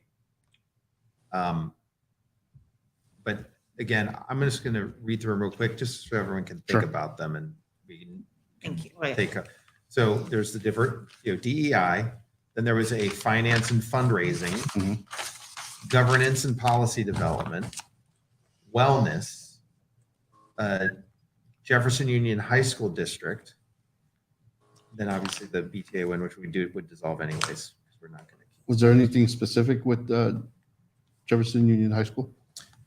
District? No, nothing specific. Okay. I think it was just a liaison type role. Sure. And then staff, culture, and climate. And then future, bonds, facilities, SSFUSD, and JESD. Again, just creating liaisons with neighboring districts. Mhm. So, Were there goals and specific outcomes attached to the purpose of these, or? not unless we met, like when we did the data analytics and technology, we did take notes, and I can share those with you where we had who was in attendance and what we discussed, and Okay. so I can send that to you. And then the last one was community outreach and marketing. Yes. So then on the second, we can put it in place. Prioritize it out. Yeah, I think we can discuss things further and then we can Then implement. we can. Well, and the superintendent feels is to make sure we have a true purpose statement. Yeah, not Yeah. just to be formed, just to be formed. Exactly. You gotta have a reason why we form these committees. Otherwise, we run the risk of not staying in our lanes. Right, Yes. okay. We don't want any butter to come out. I'm just I have saying. olives here. And they're really slippery. So Oh, on boy. the draft board meeting schedule that we discussed earlier at our meeting, that Thursday meeting would be February 9th. So we have a February 2nd special board meeting that I will add to this calendar. And then I will put the subcommittee conversation on the February 9th agenda as a follow-up to our priority conversation. Right. Great. Okay, wonderful. Thank you. That sounds good to me as all right. well. That sounds really good. Great. Thank you, Ms. Brown. And then the last item on my report is the board vacancy pathway discussion. So as you are aware, we have 4 fabulous people on our team, but we need a 5th. We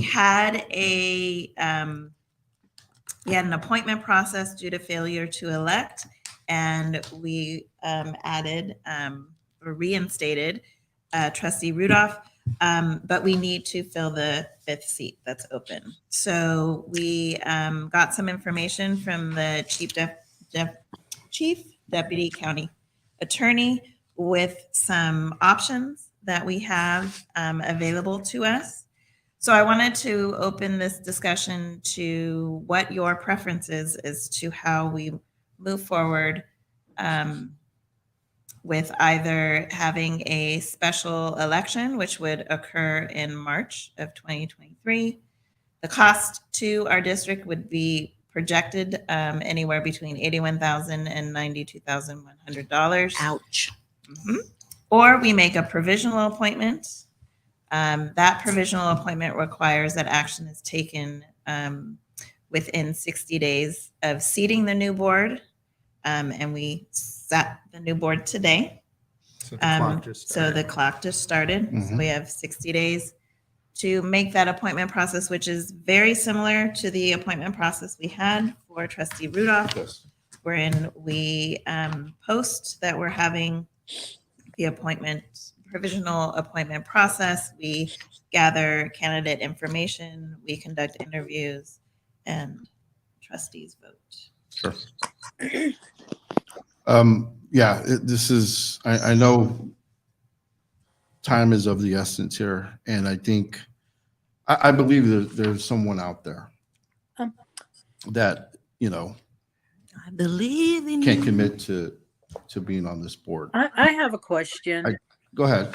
I'm sorry to interrupt, but it just, it's kind of weighing on me that when I was appointed, we did have two people. And has anybody heard from or reached out to Miss Sabato, the other candidate? Is it a possibility that this, also be, brought brought to the table? Ms. Brown, I can answer that for you. Yes, I have reached out. And at this time, she expressed no interest. Okay. But And there are other candidates that are out there. I think it's just a critical time right now for them to make a decision. I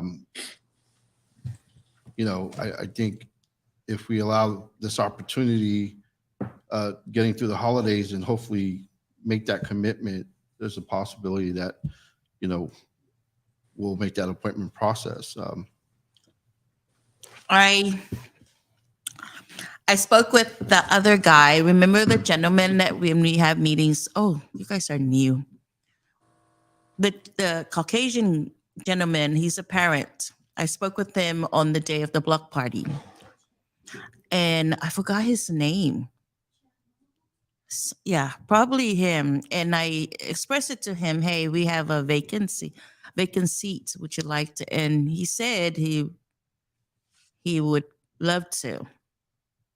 So I can if I see him again, I can, or if the school ever see him again coming here, just express it to him. I think we should challenge ourselves to go find. My goal is I want a Spanish speaking board member here sitting to fill up the seat. But that's what Teresa wants.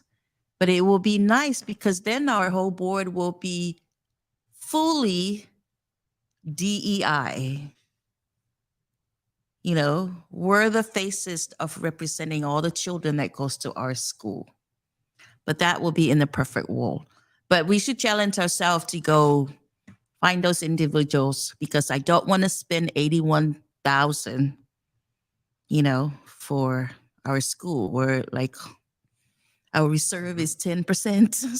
So then, obviously, coming up on the holidays, I guess what would be the appropriate measure would be to figure out what 60 days out is from here and give ourselves a buffer, bring in that and plan to have a deadline for submitting applications and then time to schedule interviews with the applicants. Well, like at least within 2 weeks or more prior to the 60-day deadline. Actually, I guess we should also look at the board meeting so we can schedule it at a normally scheduled board meeting to install them. And so working on the 60-day timeline, what's the closest previous board meeting to that, and then 2 weeks prior to that. So as you stated, it would be February 2nd, Superintendent Ville? I have not done that now. Why don't we I trust do you. a 60 days. meet the board with the parents, with the community? Why don't we host that, or why don't we do that? Meet the board assembly. I think you're right. I think Ms. Because Falcoa, sometimes people don't know what do I need to do that's true. there. A lot of people don't know what it takes. What to is be what a is board it to member. be there? We I'm got to still put trying to figure ourselves it out Yeah. there. Oh, sorry. Is this mic on? We got to put ourselves there. Then we introduce ourselves. This is what I do. I Right. come here and pass the butter. And it's good. It's our turn to tell our stories, why we're on the board, Yeah. for them to be inspired to be on the board. Yeah. I think that would be I great. like that idea of encouraging the community to get involved, but Right? here's the story. Yeah. Let's We hold have it. stories.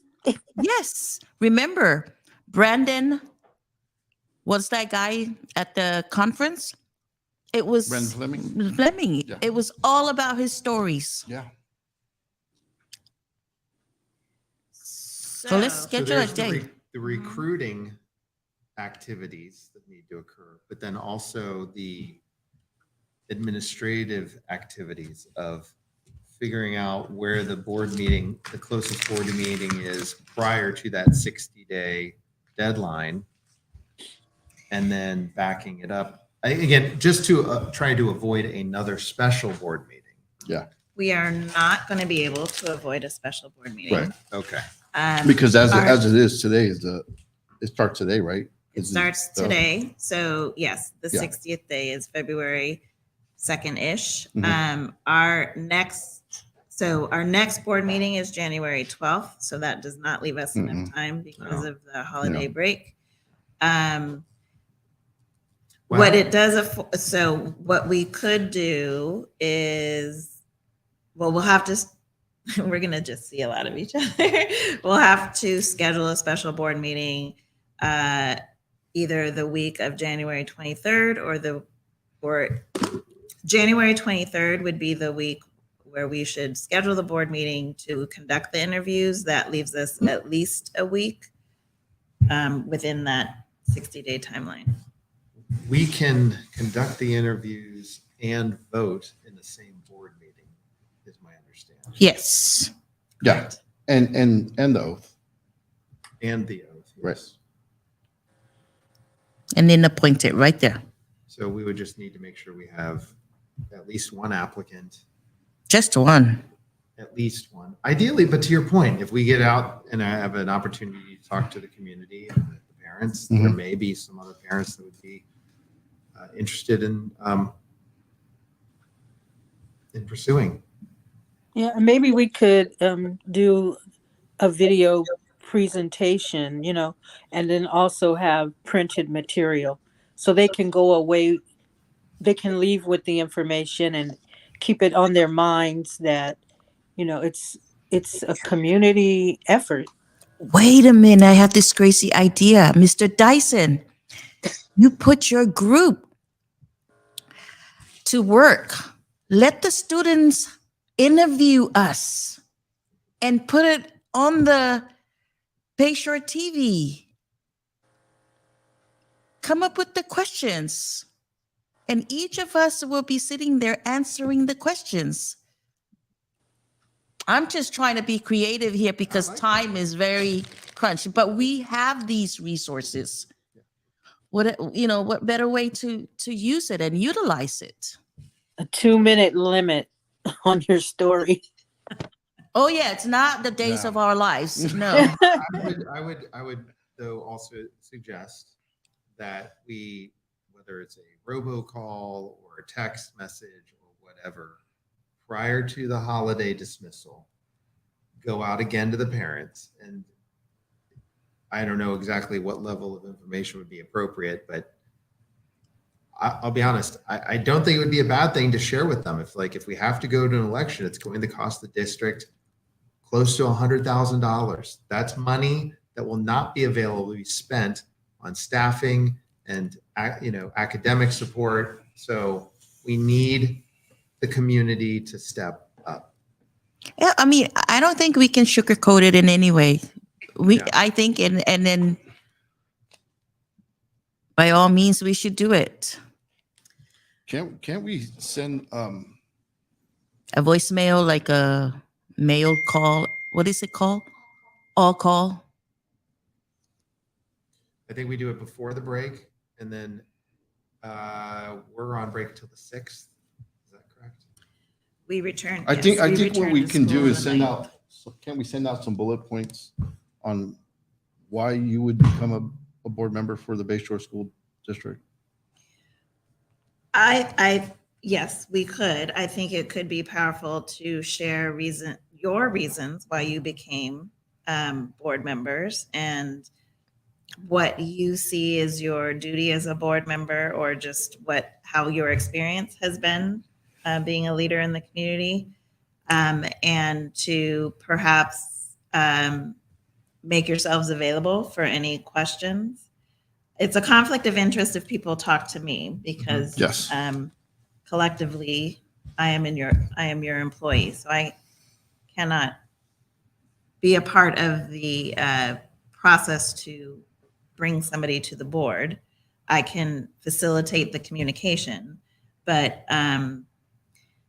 yes, so we can utilize the resources we have to share out the information, and then people can we can utilize our gym to have an info session if that's something that you wanted to do, or if you wanted to provide contact information to follow up with anyone, I can help facilitate that. But I think if we let our community know that this is how much it would cost, if we go the other route, that it would be eye-opening for them to take this opportunity to make an impact in the community for this Bayshore Elementary School District. And the thing is, I don't think there's enough information that the community is aware of being a board member. And I think if we, have bullet points as to why an individual should become a board member and the impact that they would make. And if they're sitting at home right now contemplating on that, I think we would have people stepping forward. Mr. Dyson, I don't want to put you on the spot, but to Ms. Teresa's idea, I think an interview or some sort of communication in that way where people are listening versus reading something could be more powerful. Can I share something? Sure. Absolutely. Do you need the mic? Just so they can hear. Oh, I would strongly suggest putting together what you said and what you all are saying. Perhaps, I don't know how possible this is, but maybe having an assembly during school where the board comes in, the students interview you in the assembly, and we live stream it for the public to watch. yeah. And you do the like a pop-up board, whatever, get to know your board. So then you're not only informing the community, but you're also informing the students so they can ask questions and get to know. Yes. Great idea. Sounds good. I like you guys' idea. But Well- and it boils down. At the same time, I don't want the community feels like we're picking the money over them. Like we're not taking the routes, the easy route, as fundings are in we don't want to spend the money that we need it for inside. And I don't want the parents just to come in because they don't want the money. I want them, this is a full commitment. That has to be clear out to the parents, Sure. whoever the individual is.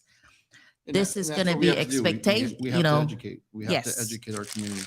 I'm sorry, but this is also an opportunity for parents to voice their opinions or concerns as well, and be able to say within their own self or heart that I can do this, I can help. So it's encouraging. It's just opening communication. Well, I think also communicate what the actual workload would be. Because I know that there's some people that wouldn't step up because they just don't know what is the level of work. Well, at a minimum, there's the monthly board meetings and the special sessions. No, we're not going to scare them first. No, but again, I think that's what's Want to be transparent. demystifies Yes. it. It's like, this is the transparency of it. Right. Is there a time commitment? Yes. Is it ridiculous? It's not ridiculous. It is definitely doable. All four of us have been doing it. So, Quite some time. There's also the responsibility of preparing, Yes. reading the information about the board agendas prior to the meeting. So there's the meetings that you must attend and be informed, but there is some work prior to the meeting there. That is also part of the responsibility. So when do we want to do this? They come back to school on the 9th.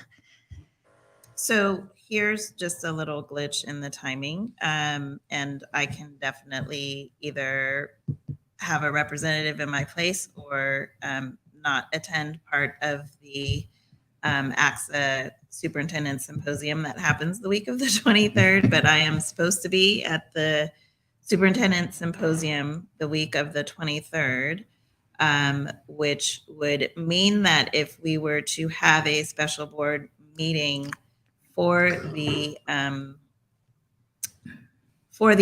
interview appointments that week, I would not be able to attend.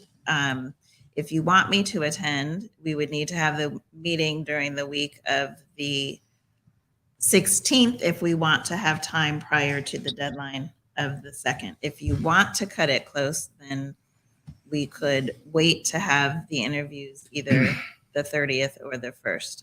Oh, nothing on the 30th. But to the point of backwards planning, once we have the date of the meeting where the interviews would be conducted, then that will help us establish the process timeline. at the timeline. I would say my suggestion is do it the prior, option A, the prior week. The If for 16th. some reason we still don't have any applicants and we have to have it, then we would unfortunately, we would just facilitate it in your absence. Okay. The following week. Okay. But ideally, if we get out a notification, I think it would, depending on the mode of notification, it would also be great to share some of the public information that's on the CSBA website that really explains the roles and responsibilities of a board member and really helps demystify what our work is here. Do those come in Spanish too? I don't know. I I think- wouldn't be I think if surprised you if it click- didn't. There's Okay. a button that you can click Yeah, on. I think it's that multilingual. You can choose your language. So the trick about this, I found out working with parents, is you got to simplify it Mhm. in the way that they can comprehend it without getting overwhelmed. You know, the literature has to be very simple for them to grasp it and absorb it. I'll check it out. So There's- when are there's we some good- looking? There's some good PowerPoint slides that CSBA has that are pretty straightforward and simple, and I think would help clarify in a picture. You know, for me, it's like, yeah, words, but a picture really helps. So when are we going to do the assembly? So that's a great question because we come back the 9th, and if we are trying to hold the interviews by the 16th, that is not, or the week of the 16th, that's only a week kind of turnaround. But we also are talking about a pretty heavy lift to do all this by next week. So I love the assembly idea, but I'm wondering if maybe we can augment it a bit to still have the students interview But the maybe a board, Zoom. but maybe it be via Zoom or streamed or what have you. Yeah. That way it doesn't occur during school time. Maybe it's an afternoon that might work better for your schedules. We can facilitate that towards the beginning of when we come back and then push the information out, use your contact information for any kind of follow-up, but then also be between now and then be connecting with members of our community individually to start to increase the interest and knowledge. So then the question, your question, Ms. Teresa, would be when would we have that interview session? I would say it would be on an afternoon during the week of January 9th, where your schedules coordinate. Yeah, the 9th is good for me, not the 10th, because Yeah. I have a DEI meeting, work.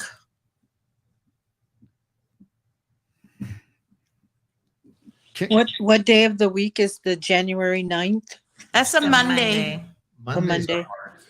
Okay, Okay. so How can we do a public information? Let's say Mr. Dyson does an interview with each board member and just ask a simple question, why you chose to become a board member? And then we can publicly display that on our website, on our Bayshore TV. You did something with Marion not too long ago. And that was superb. That was really, I mean, I got to know more about her just in that video alone.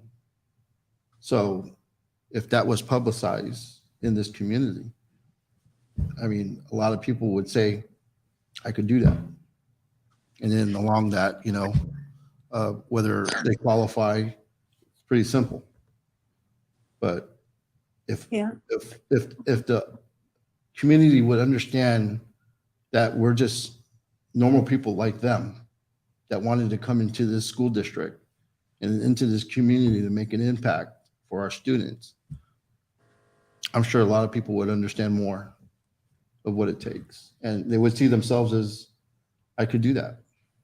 Another option would be a virtual town hall meeting where we have all the board members on the call. And I'd love it if students would be willing to do the interview, but then we allow the community to log in and they could live submit questions virtually. You guys want to do it on a Monday, the 9th?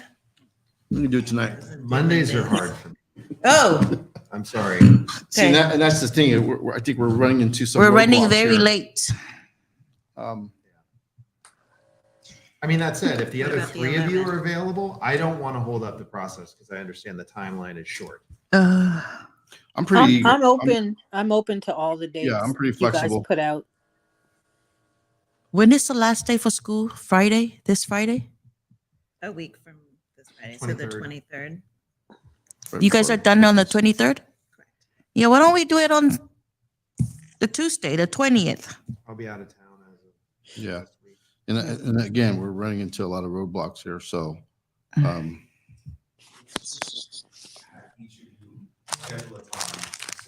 What's wrong with February?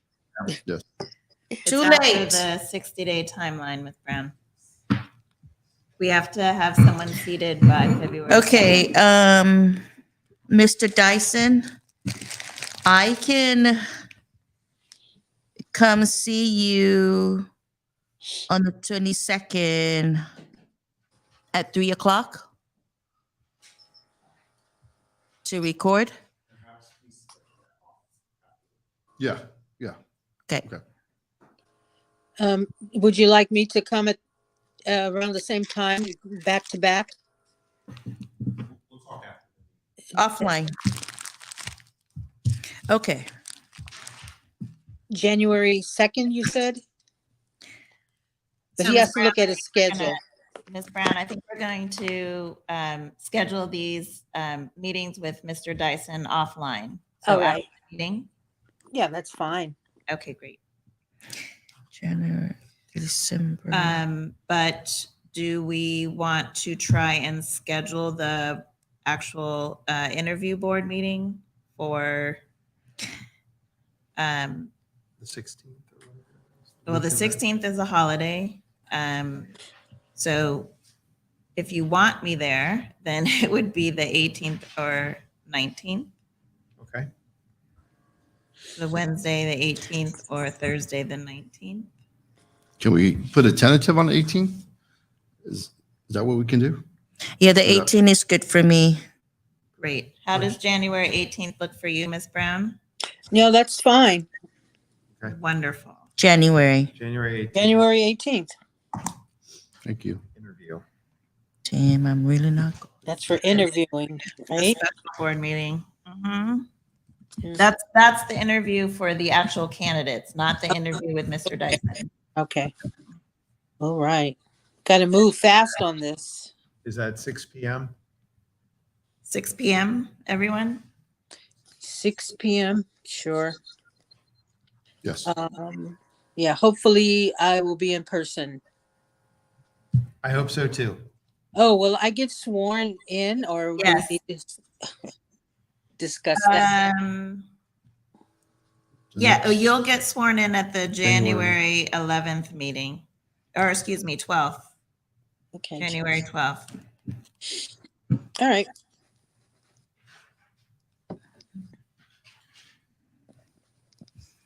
Got it. So many dates. Oh. Miss Miss Annette, would you be so kindly enough to send us maybe these dates?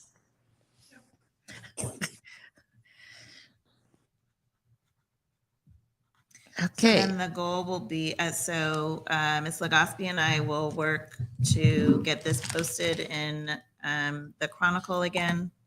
And then once each of you connect with Mr. Dyson about sharing your information about why you're a board member, then we will have some sort of information to push out to Yes. the community. I agree. That'd be great. And did you want to have a town hall meeting the week of the 9th? We can. I say we do as much as we can. If everyone's schedule allows, or like Or should it be like part of the board agenda? I don't know. Can we make, because we have a regular board meeting on the 12th. Would it be a board meeting agenda item to answer any questions about potential? That's a good question. Or do we Yeah. go through the board meeting, adjourn, and then have a town hall? And then have a town hall. Good question. Or have the town hall before the board meeting. And Yeah. that will be on the, Have I'm a town hall sorry, at 9 on the o'clock. 12th? Are you talking about the date of the 12th? We are. Okay. I would still urge some sort of short communication going out, just saying, we're still looking for a board member. If you're interested, stop by the office and get an application. Yes. No, that will go out. Okay. That will go out, if not this week, then next week. Got a question. On the digital board, it says 2 candidates still. Oh, it does? Yeah. We'll have to correct Okay. that. Especially after tonight. Yeah. Yeah.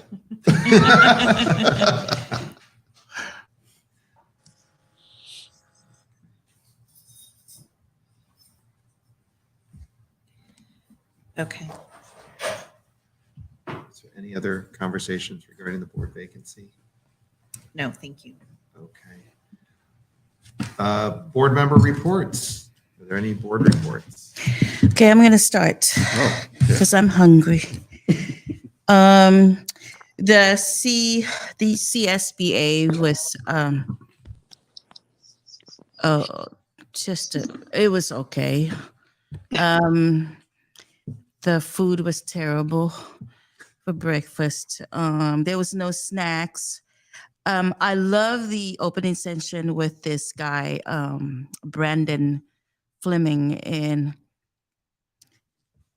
I bought the book, and I'm almost finished with it, and then I can donate it to I even have him autograph it, donate it for our library. And he had such a powerful story to tell, and the book's name title is Miseducated. So it was a really touching story to hear how he got to where he is. And what I learned from this conference with the 2 nights I spent there was, even though I didn't learn anything from the whole conference, I attended one class. It was about culture and something, but it was everything I knew already. And I had a really strong bond with Miss Brown and Mr. Rick, and that was my take from this. We were able to tell stories, how from our upbringing till now and why we sat on the board. That was from the conference.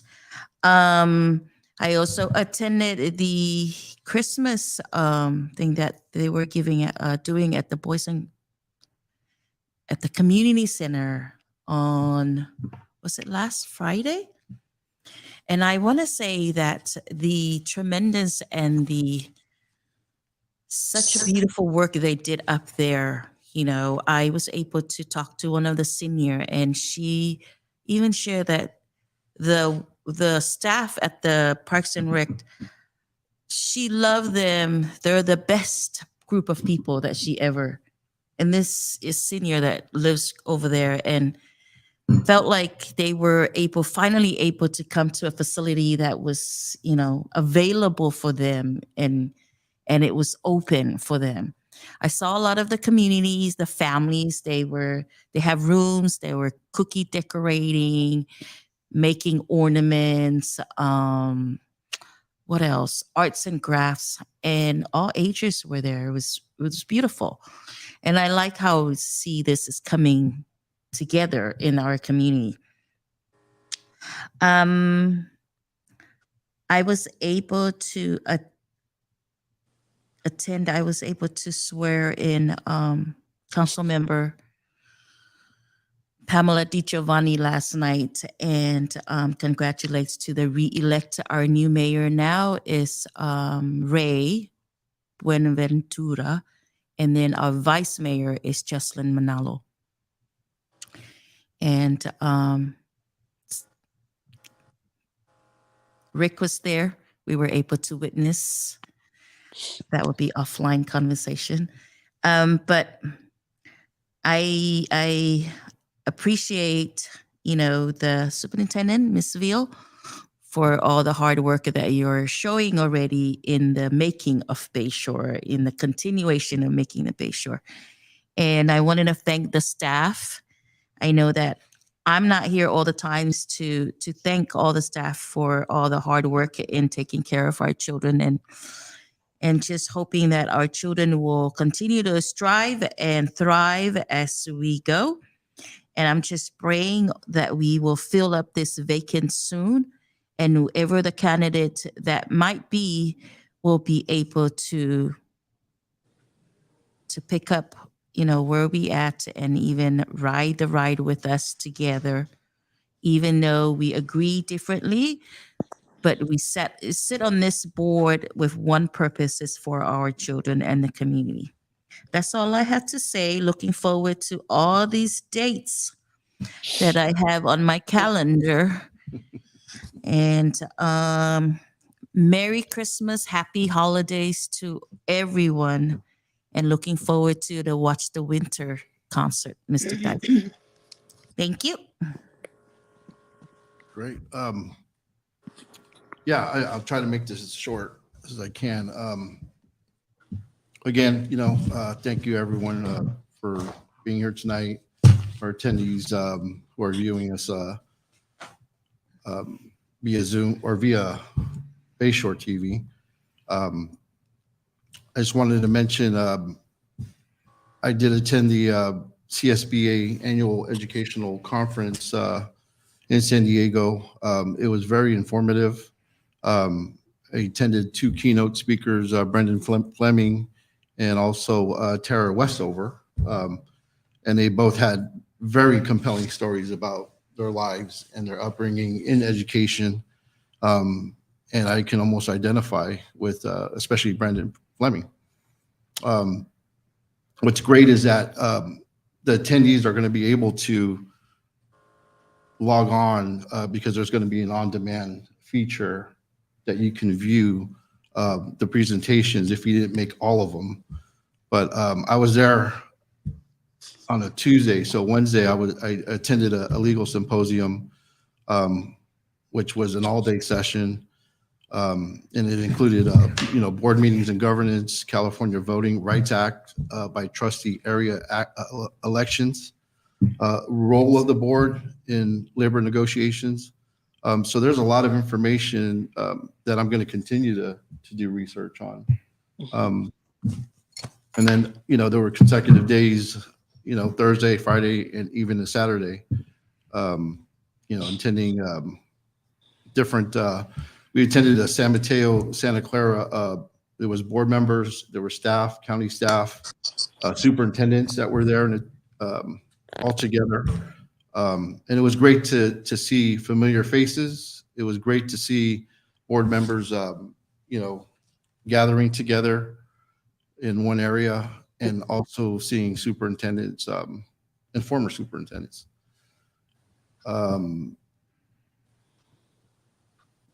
Last night, I did attend the city council reorganization meeting, which was my first for Daly City, which was interesting. And then I'll be attending Jefferson Elementary School District reorganization, and also Jefferson Union High School District reorganization. So it was great to be in San Diego and learning all that information. You know, there was ethnic studies sessions. There were counseling resources and MTSS structure, which was very interesting. But again, it's just absorbing all that information and just gaining more knowledge through my own research, and see how I can help bring that into the Bayshore Elementary School District. I wanted to make mention that, you know, Pitt is having their annual Christmas I totally forgot. giveaway here at the Bayshore School. Yes, sir. And I'm sure there was several flyers that went out, several text messages, emails, and also Park and Libraries are holding their annual Frosty Fest at the Westlake Community Center this Saturday, December 17th, from 6:30 to 8:30. So I heard many great things about this event, and I encourage anyone in Daly City to attend this. Be a great opportunity for the kids to get goodie bags. And I think the school district has sent out information. One big thing I want to make note of is driving around the school. I noticed there's been improvements in our landscaping. I don't know who is directly responsible, but I can only assume if that's Superintendent Veal, because it's already taking shape, and I can see the difference that it makes in just taking care of the shrubs and taking care of our school. And it makes a huge impact, and everyone can visually see that taking place, because it's been kind of a sore issue for a long time. But it's great to see that happening. I would like to eventually see the windows get cleaned, especially on Oriente. Oriente. But Okay. I mean, I'm just saying, the visual, you got such a beautiful school here, you know, you're taking care of the landscaping. I think there's other areas that we just need to maintain. And I want to just thank all the staff. I want to thank personally Ms. Veal. I really got to know more of her during our trip to San Diego, and I'm very grateful that she's here with us. And the fact that I was with two other board members that really made it very interesting during that trip, and I'm very glad to have join them. And I want to wish all the Bayshore staff and families, and especially our students, a wonderful and safe Christmas and a happy New Year.